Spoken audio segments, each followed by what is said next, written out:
morning, Your Majesties. Welcome back to my YouTube channel. For those of you that are new here, welcome to my YouTube channel and happy Thursday. As you guys are probably watching this, I'm probably getting my procedure done right now. So, anyway, so I have a story time for you guys. This one is called The Well. Okay, and I do have a really cool story time for you guys tomorrow. It seems really interesting. Okay, this one's called The Well. Okay, in the heart of a small isolated village stood an ancient well, its stone walls worn smooth by centuries of use. The well was the villagers' lifeblood, providing water for drinking, cooking, and washing. But it was more than just a source of water. It was the center of a dark legend that the villagers spoke of only in hushed tones. A tale passed down through generations. The legend told the legend told of a creature that lived at the bottom of the well, a monstrous being that fed on the souls of those who dared to draw water after dark. The villagers took the legend seriously, for there had been disappearances over the years. People who had ventured to the well after sunset and were never People who had ventured to the well after sunset and were never seen again. Oh no. The well was always sealed dusk, its heavy wooden lid firmly in place, and no one was allowed to approach it until the sun rose again.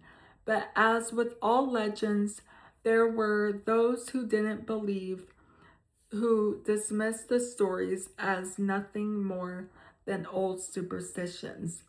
Jacob was one of those people, a stubborn, headstrong boy of 15. He scoffed at the idea of a creature living in the well.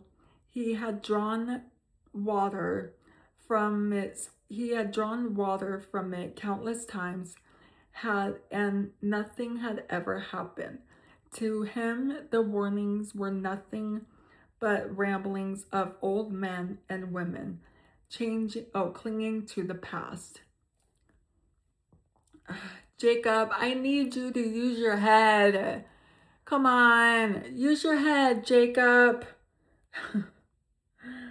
Jeez. One evening, as the sun dipped below the horizon and the village settled into the quiet of night, Jacob's mother asked him to fetch water from the well. She had been busy all day, and there was no water left. For the evening meal, Jacob hesitated for a moment, glancing out the window at the gathering darkness, but then he shrugged off his unease. The well was just a well, and he wasn't afraid of some made-up creature.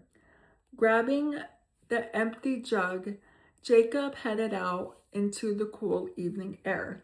The village was silent. The only sound, soft rustling of the wind through the trees. The sky was a deep purple. The last rays of sunlight as stars began to twinkle overhead. The well stood at the center of the village, its old stones glowing faintly in the dim light. As Jacob approached, he felt a slight chill, but he ignored it. Focusing instead on the task at hand, he set a jug down. He set the jug down beside the well and lifted the heavy wooden lid. Grunting with the effort, the air inside the well was cool and damp, carrying the faint, earthy, earthy scent of wet stone. Jacob tied the bucket to the rope and lowered it into the well, listening to the creak of the rope and as it descended into the darkness. The bucket hit the water with a soft splash, and Jacob began to crank it back up. His thoughts wandering as he worked, but as the bucket neared the top, he heard something faint, almost imperceptible, but there, a low gurgling sound like the bubbling of water deep below. Jacob paused, frowning. But then he shook his head.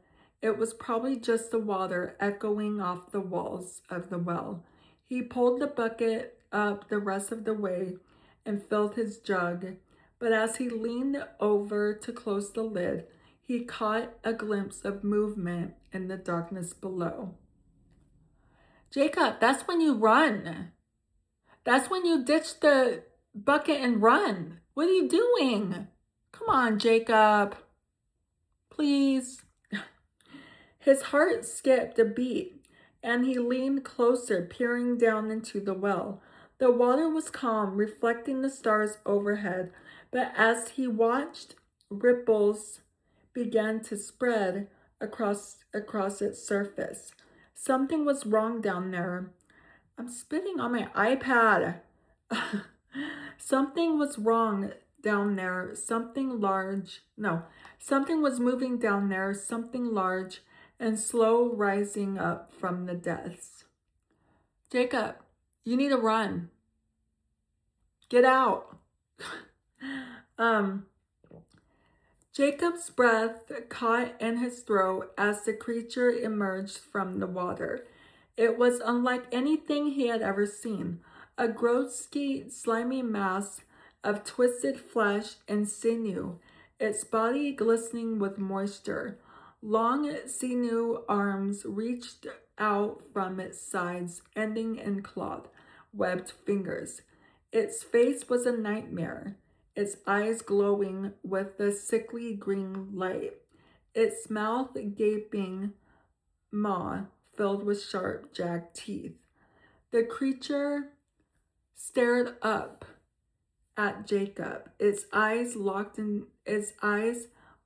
on his, and it spoke in a voice that sounded like the bubbling of water and deep, resonant. I have been waiting for you, it whispered. Its words sent chilling down Jacob's spine. I am hungry, and you must feed me. Jacob, like I said, I hope you ran. Did you run? Did you make a good decision and run? Did you get out of there? Get out of that situation?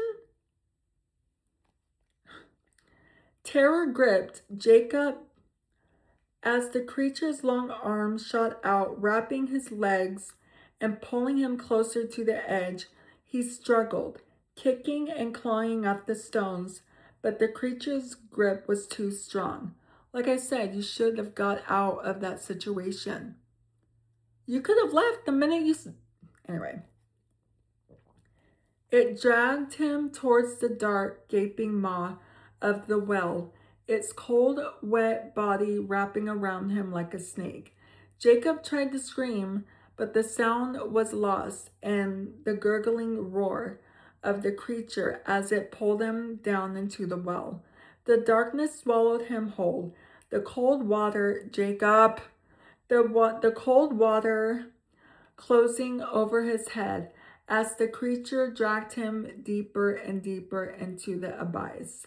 The last thing Jacob heard was the echo of his own screams bouncing off the stone walls before everything went silent.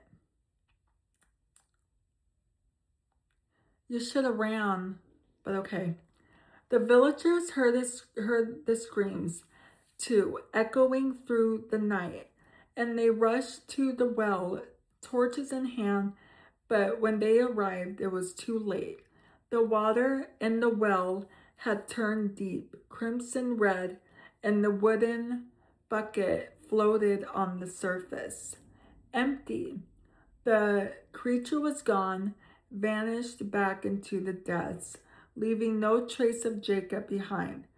In the days that followed, the villagers' elders decided to seal the well for good, covering it with heavy stones, warning the villagers to never speak of it again.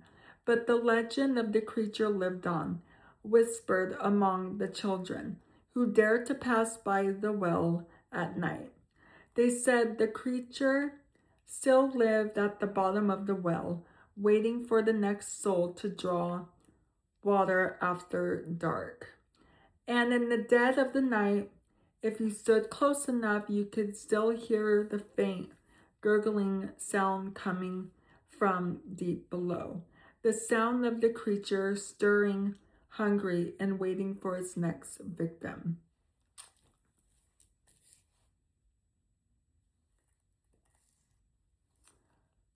Okay, that story kind of irritated me because Jacob, I mean, it scared me too, but still, like, it was kind of irritating because, like, Jacob could have gotten out of that situation.